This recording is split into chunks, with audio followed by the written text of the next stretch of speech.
यदि आप चैनल पर नए हैं तो चैनल को सब्सक्राइब कर लीजिए, साथ ही बेल आइकन दबाना बिल्कुल मत भूलिएगा ताकि आप लोगों को हमारे सभी वीडियो की नोटिफिकेशन सबसे पहले मिल सके। स्टार्ट करते हैं हमारा पहला क्वेश्चन। हाल ही में राष्ट्रीय शिक्षा दिवस ये कब मनाया गया, यानी कि नेशनल एजुकेशन डे।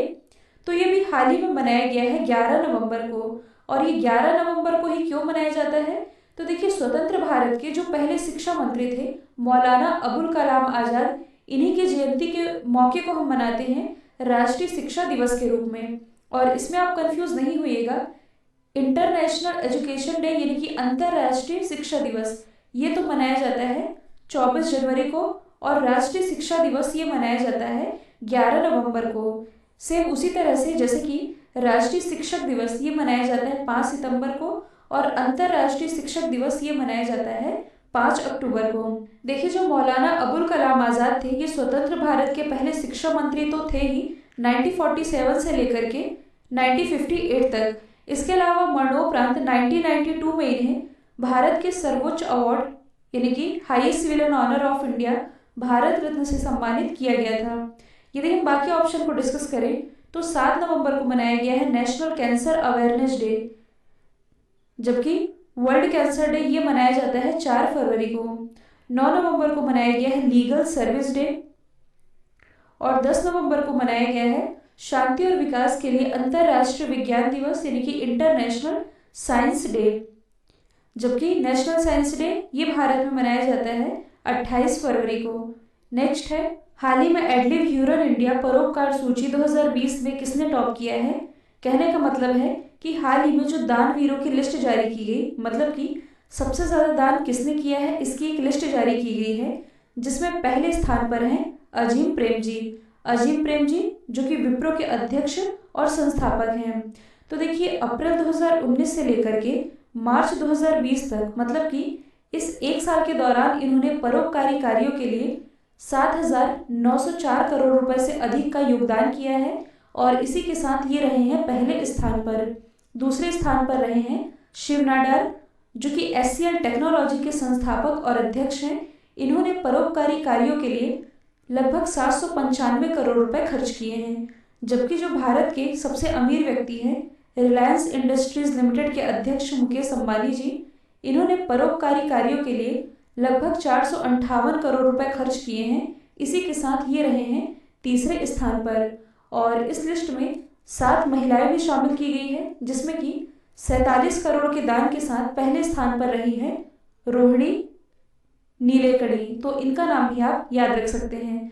और देखिए ये जो परोपकारी लिस्ट जारी की जाती है, इस लिस्ट में उन व्यक्तियों को शामिल किया जाता है जिन्होंने 5 करोड़ या इससे अधिक का दान किया हो, और इसी में पहले स्थान पर रहे हैं अजीम प्रेम जी।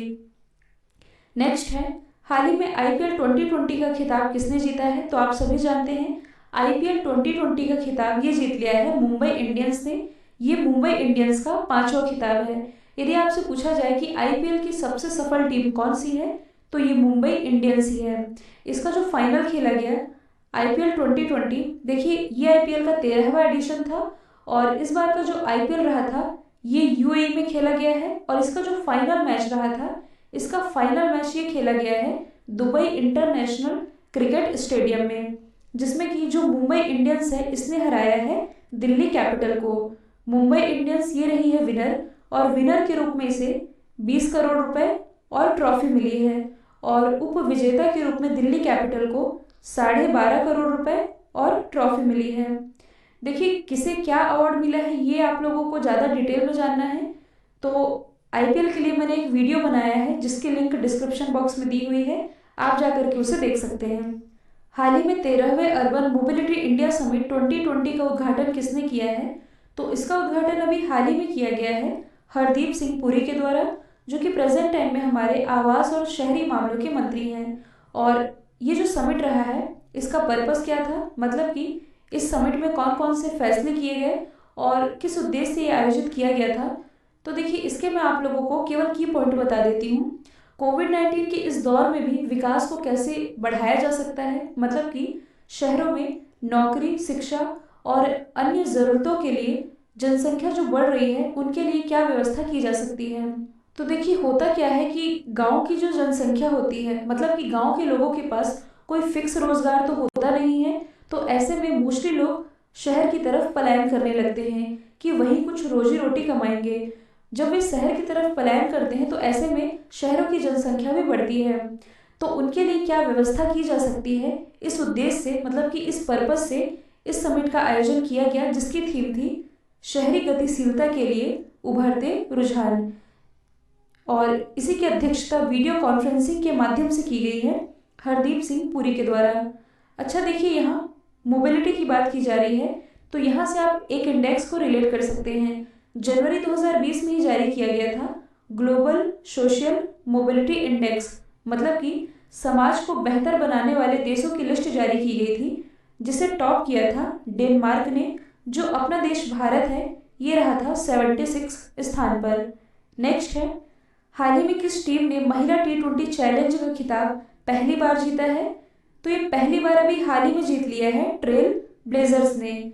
और स्मृति मंधाना की कप्तानी में जो ट्रेल ब्लेजर्स है, इसने सुब्रनोवस को 3 विकेट से हराया है। और इसे हराने के बाद इसने अपना पहला T20 चैलेंज खिताब अपने नाम कर लिया है।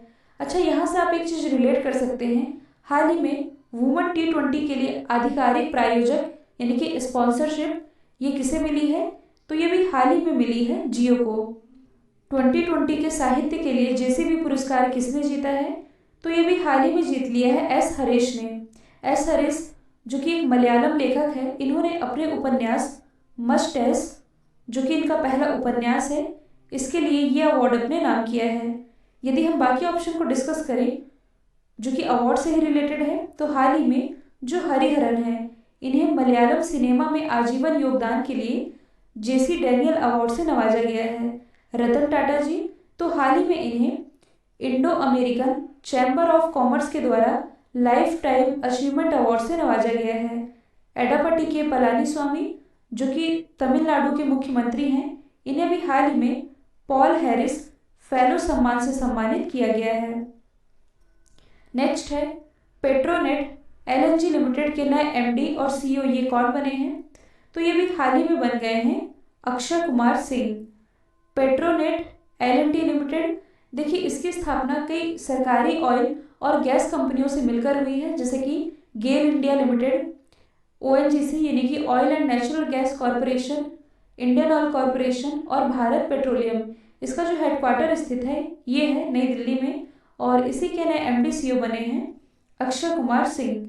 यदि हम बाकी ऑप्शन को डिस्कस करें तो हाल ही में जो ज्ञानेंद्रो निंगोबम है, जो कि मणिपुर से बिलोंग करते हैं, ये भी हाल ही में हॉकी इंडिया के नए अध्यक्ष बनाए गए हैं। और पूर्वोत्तर क्षेत्र से हॉकी इंडिया के अध्यक्ष बनने वाले ये पहले व्यक्ति बन गए हैं। राजीव जलोटा, तो ये भी हाल ही में मुंबई पोर्ट ट्रस्ट के नए अध्यक्ष बनाए गए हैं। जबकि जो यशवर्धन कुमार सिन्हा है, ये हमारे नए सूचना आयुक्त बनाए गए हैं। नेक्स्ट है, हाल ही में आतंकवाद के प्रायोजक देशों की सूची में किस देश को हटाया गया है? तो आतंकवाद के प्रायोजक देशों की लिस्ट से यह हटा दिया गया है सूडान को। तो देखिए, सूडान सरकार ने पिछले ही महीने कई आतंकवादी समूहों के साथ शांति समझौता किया, ताकि वर्षों से चले आ रहे गृह युद्ध को समाप्त किया जा सके, जिसमें कि देश के लाखों लोग मारे भी गए हैं। और इसी सिलसिले में उस टाइम, मतलब कि पिछले महीने तक तो अमेरिका के प्रेसिडेंट डोनाल्ड ट्रंप ही थे, तो इन्होंने ये घोषणा भी की थी कि वॉशिंगटन सूडान को आतंकवादी प्रायोजक की लिस्ट से हटा देगा। और ये न्यूज़ आ भी चुकी है कि प्रायोजक देशों की लिस्ट से अब सूडान को बाहर कर दिया गया है। तो आप मैप में देख सकते हैं सूडान की लोकेशन, ये स्थित है अफ्रीका महाद्वीप में। जो अफ्रीका है, ये जनसंख्या और क्षेत्रफल की दृष्टि से एशिया के बाद विश्व का दूसरा सबसे बड़ा महाद्वीप है। ये एकमात्र ऐसा महाद्वीप है जिससे कि tropic of cancer, tropic of capricorn और इक्वेटर यानी कि कर्क रेखा, मकर रेखा और भूमध्य रेखा, ये तीनों ही गुजरती हैं। सूडान की हम बात कर रहे हैं तो इसे आप थोड़ा जूम करके देख सकते हैं। खार्तूम ये है इसकी कैपिटल, और करेंसी तो ये है पाउंड। सूडान के पास आप देख सकते हैं जो सूडान है, इसकी बॉर्डर लग रही है रेड सी से यानी कि लाल सागर से। और देखिए, ये जो लाल सागर है और ऊपर ये जो भूमध्य सागर है, इन दोनों के ही बीच में एक नहर है जिसका नाम है स्वेज नहर, और सूडान के बगल में ये जो आप एरिया देख रहे हैं त्रिभुजाकार आकृति का, ये कहलाता है हॉर्न ऑफ अफ्रीका। और हॉर्न ऑफ अफ्रीका के अंतर्गत कुल 4 कंट्रीज आती हैं। ये वाला जो हिस्सा है ये है सोमालिया, ये है इथियोपिया, ये इरिट्रिया, और ये जो आप छोटा सा देख रहे हैं ये है जिबूती। मतलब कि जिबूती और इरिट्रिया इन दोनों के भी बॉर्डर लग रही है रेड सी से। हाल ही में डीडीसीए के कोषाध्यक्ष ये कौन बने हैं? तो ये भी हाल ही में बन गए हैं शशि खन्ना। डीडीसीए यानी कि Delhi and district cricket association, इसकी स्थापना हुई थी 1883 में। हेडक्वार्टर स्थित है अरुण जेटली स्टेडियम, दिल्ली। अरुण जेटली स्टेडियम, इसका नाम पहले फिरोज शाह कोटला स्टेडियम था। और डीडीसीए के अध्यक्ष ये तो है रोहन जेटली, जो कि कुछ समय पहले ही बनाए गए हैं, और ये अरुण जेटली जी के बेटे हैं। और इसी के कोषाध्यक्ष बन गई हैं शशि खन्ना। सौरभ गांगुली जो कि बीसीसीआई के 39वें क्रम के अध्यक्ष हैं, और बीसीसीआई के सेक्रेटरी ये हैं जय शाह, जो कि अमित शाह जी के बेटे हैं। हाल ही में जारी किए गए inter state migrate policy index में कौन सा राज्य टॉप पर रहा है? तो देखिए, हाल ही में माइग्रेशन नाउ के द्वारा जारी किए गए इंटर स्टेट यानी कि अंतरराज्यीय प्रवासी सूचकांक में जो केरल है ये रहा है टॉप पर। मतलब कि दूसरे राज्यों से आने वाले प्रवासियों का एकीकरण करने के मामले में केरल राज्य ये रहा है टॉप पर। तो आप मैप में देख सकते हैं केरल की लोकेशन। इसकी राजधानी है तिरुअनंतपुरम, जहां भारत का पहला स्पेस टेक पार्क ओपन किया गया है। मुख्यमंत्री हैं पिनरई विजयन, राज्यपाल है आरिफ मोहम्मद खान। पेरियार नेशनल पार्क और साइलेंट वैली नेशनल पार्क ये दोनों ही स्थित हैं केरल में। 100% सौर ऊर्जा से संचालित विश्व का पहला एयरपोर्ट ये केरल में ही स्थित है, कोच्चि इंटरनेशनल एयरपोर्ट। 2019 में ही केरल के एक प्रोडक्ट को जीआई टैग दिया गया था जिसका नाम है मयूर गुड़। अब देखिए, यहाँ इंडेक्स टॉप किए जाने की बात की जा रही है, तो एक बार आप सभी ऑप्शन को रिलेट कर सकते हैं।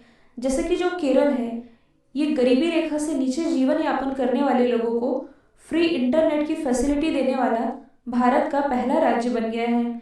इसके अलावा नीति आयोग के द्वारा जारी किए गए स्कूल एजुकेशन क्वालिटी इंडेक्स और हेल्थ इंडेक्स, इन दोनों को ही टॉप किया था केरल ने। जो तमिलनाडु है ये गुड गवर्नेंस इंडेक्स में टॉप पर रहा है। गुजरात तो ये वाटर मैनेजमेंट इंडेक्स यानी कि जल प्रबंधन सूचकांक में पहले स्थान पर रहा है। जबकि जो गोवा है ये हर घर जल योजना के कार्यान्वयन में पहले स्थान पर रहा है। नेक्स्ट है, हाल ही में how to become a writer किताब किसके द्वारा लिखी गई है? तो ये भी हाल ही में लिखी गई है प्रसिद्ध लेखक रस्किन बॉन्ड के द्वारा। रस्किन बॉन्ड जो कि ब्रिटिश मूल के भारतीय लेखक हैं, इन्हीं के द्वारा इस किताब को लिखा गया है। और रस्किन बॉन्ड इन्हें 1992 में साहित्य अकेडमी अवार्ड, 1999 में पद्मश्री और 2014 में पद्म भूषण से भी नवाजा गया है। यहाँ बुक्स एंड ऑथर की बात की जा रही है, तो आप अदर ऑप्शन को रिलेट कर सकते हैं। कल ही मैंने आप लोगों को बताया था कि हाल ही में अनुपम खेर की एक नई बुक लॉन्च हुई है जिसका नाम है your best day is today. पूर्व प्रेसिडेंट बराक ओबामा इनके द्वारा भी हाल ही में एक किताब लिखी गई है जिसका नाम है ए प्रॉमिस्ड लैंड। प्रसिद्ध राइटर चेतन भगत हाल ही में इनके द्वारा एक किताब लिखी गई है जिसका नाम है वन अरेंज्ड मर्डर। नेक्स्ट है, Tata literature life time achievement award से किसे सम्मानित किया गया है? तो ये भी हाल ही में सम्मानित किए गए हैं रस्किन बॉन्ड, जिनके बारे में अभी हमने डिस्कस किया है।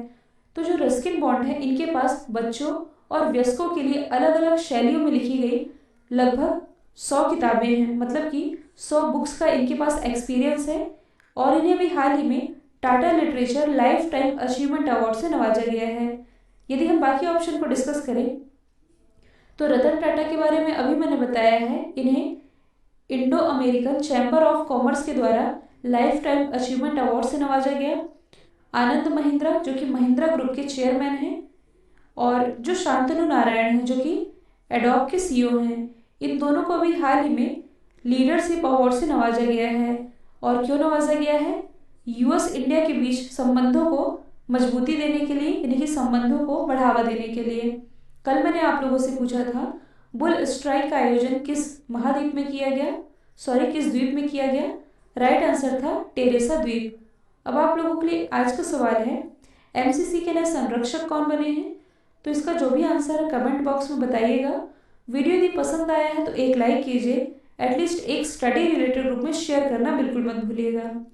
तो आज के लिए इतना ही। Thank you so much.